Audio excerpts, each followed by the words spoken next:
मी कोण कोणाला याची कल्पनाही नसताना जात सभान ते करणं कधी विसरू शकत नाही. पण तू विसरणार नाही. मनात अंगराज काय फक्त ते आठवणीत ठेवून काय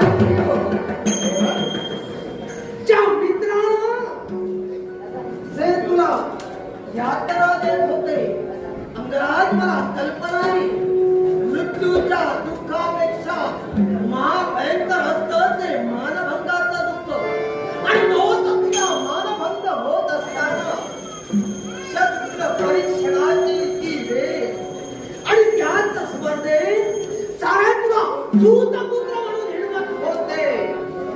पण त्याच वेळी शिवधनुला अंगराज पण तुला वार केलं आणि स्वतःच्या मैत्रीचा हात तुला त्या मित्रासाठी तू काय करशील? मामा वाटले ते खरे वाटते ते करशील. जगाच्या भावाची जाणीव तुम्हाला आहे. या माझ्या मित्रासाठी वेळ तुला स्वतःच्या प्राणाच्या आहुती द्यावी लागली असेल तर त्याची जबाबदारी नाहीये. आज तुमच्या मुखातून एक शब्द बाहेर पडतोय.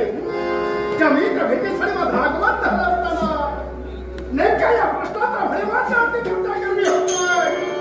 तेव्हा सवयीकडे माझ्या मित्राचा बारकाईने मी निरीक्षण करतोय. सांगा नेमकं काय घडलंय? ही संख्येची पाळणा तुमच्या मनात का घुसलंय? अंगराज कलिंग देशाच्या दिशेला प्रस्थान करायला हवे. कलिंगात घोडावलं भानुमतीचं स्वयंवर, त्या स्वयंवरात योधनासोबत तू जायला हवं. पण तिथं काही वेगळा प्रमाद घडला तर त्या मैत्रीच्या हितासाठी प्राणानं तू लढायला हवंय. स्वयंवरात माझ्या मित्रासमवेत मी जावं. अगोदरच मनात तुम्ही विचार का धरलात की त्या स्वयंवरात एखादा प्रमाद घडला आणि तो जर प्रमाद झाला तर मित्राला साथ देण्यासाठी मी जावं.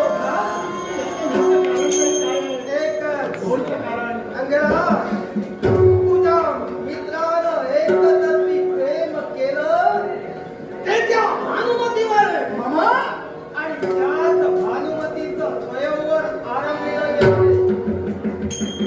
आणि ती जर का भानुमती सुयोधनाला मिळाली नसेल तर तो